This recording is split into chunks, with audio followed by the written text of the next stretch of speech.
जय माताजी। HB homemade kitchen में तमाરું स्वागत है। जो તમે રીંગણ બટાકા, ડુંગળી બટાકા, બટાકાની સૂકી ભાજી અને કંટાળી ગયા છો તો આજે આપણે નવું શાક બનાવીશું।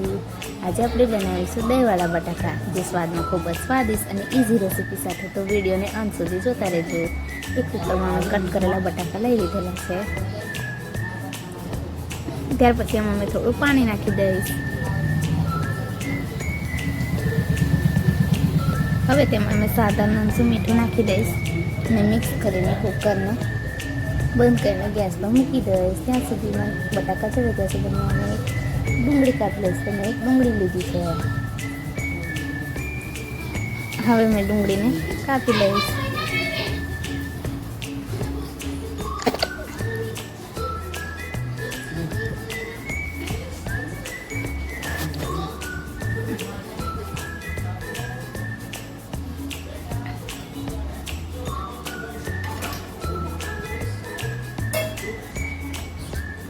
આ રીતે સરસ મજાની ડુંગળી મેં કાપી લઈશ। હવે એક થાળીમાં મેં લસણની 4-5 કળી, લીમડીના પાન, મોટા લાલ મરચાં અને લીલું મરચું અને ધાણા લઈ લીધા છે અને એક વાટકામાં મેં દહીં લીધું છે અને લીલી ઝીણી સમારેલી ડુંગળી અને રાઈને જીરું બી લઈ લીધું છે। હવે જોઈ શકો હવે આપણા બટાકા બફાઈ ગયા છે, એટલે આપણે કુકર ખોલીને એને જોઈ લઈશું। તો જોઈ શકો છો બટાકા સરસ મજાના બફાઈ ગયા છે। હમણાં જ કુકર ખોલ્યું એટલે વરાળના લીધે તમને ઝાંખું દેખાશે।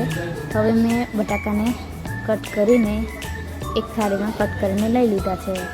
છાલ કાઢીને કટ બી કરી લીધા છે। બધા તૈયાર જ છે।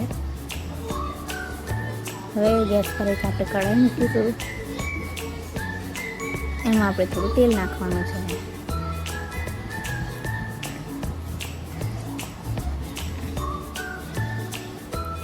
સરસ મજાનું તેલ ગરમ થઈ ગયું એટલે હવે આપણે બાફેલા બટાકા અંદર નાખી દઈશું અને સાદા લસણ મીઠું નાખીને એને મિક્સ કરી લઈશું। હવે બટાકાને થોડી વાર માટે તેલમાં શેકાવા દેવાના છે।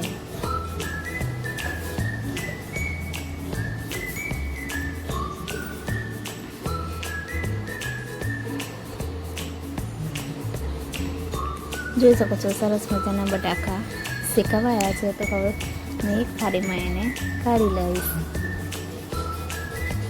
તો આ રીતે મેં એક થાળીમાં એને બટાકાને કાઢી લઉં છું।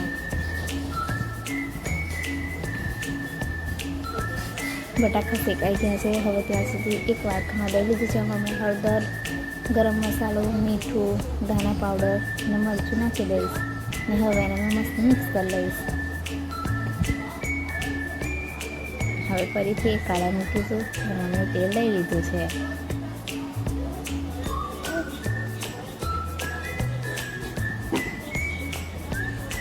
હવે તેલ ગરમ થઈ ગયું એટલે મેં એમાં રાઈ નાખી દઈશ।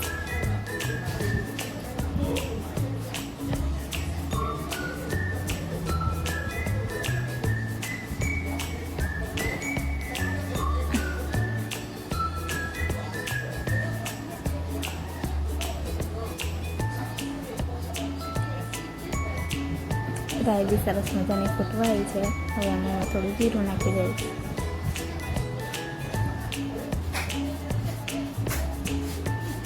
ત્યાર પછી એમાં શેકાયેલા લાલ મરચાં નાખીશ।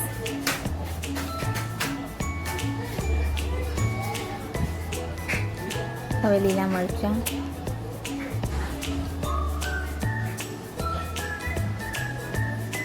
લસણની પેસ્ટ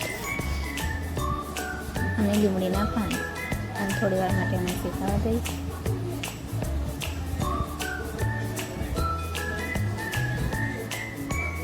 હવે હું એમાં થોડી ડુંગળી નાખી દઈશ। હવે એને મિક્સ કરી લઈશ। હવે ડુંગળીને થોડી વાર માટે આપણે ચડવા દેવાની છે। જોઈ શકો છો સરસ મજાની ડુંગળી ચડી ગઈ છે। હવે આપણે ગેસ બંધ કરી દેવાનો છે। જો તમે ડુંગળી ગરમ હોય, ગરમ તેલમાં તમે દહીં નાખશો તો દહીં બરાબર બધું ફાટી જશે। એટલા માટે આપણે ગેસ બંધ કરી દીધો છે।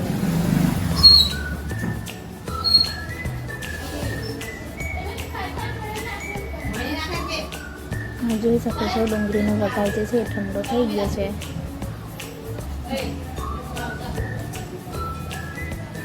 તો હવે એમાં આપણે જે મરચું મસાલાવાળું દહીં બનાવ્યું છે એ નાખી દેવાનું છે અને મિક્સ કરી લેશું.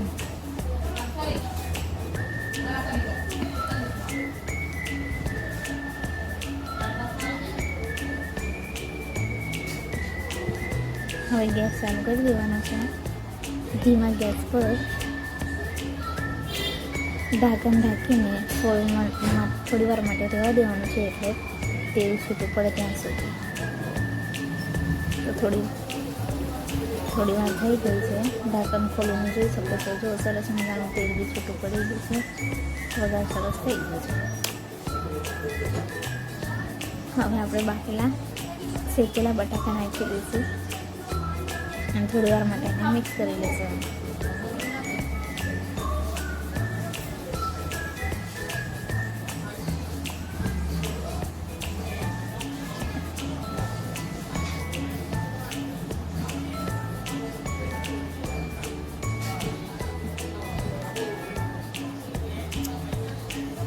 હવે થોડી વાર માટે આપણે એને ગેસ પર રહેવા દેવાનું છે.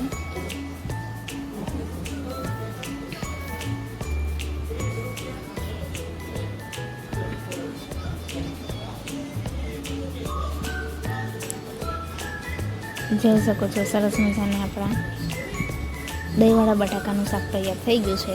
તો હવે આપણે એના પર થોડા ધાણા નાખી દઈશું. ધાણા નાખી દીધા છે. સરસ મજાનું આપણું દહીં અને બટાકાનું શાક તૈયાર છે.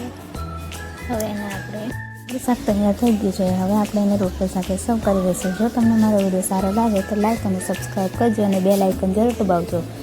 ફરી મળીશું આપણે નવી રેસીપી સાથે. Thank you.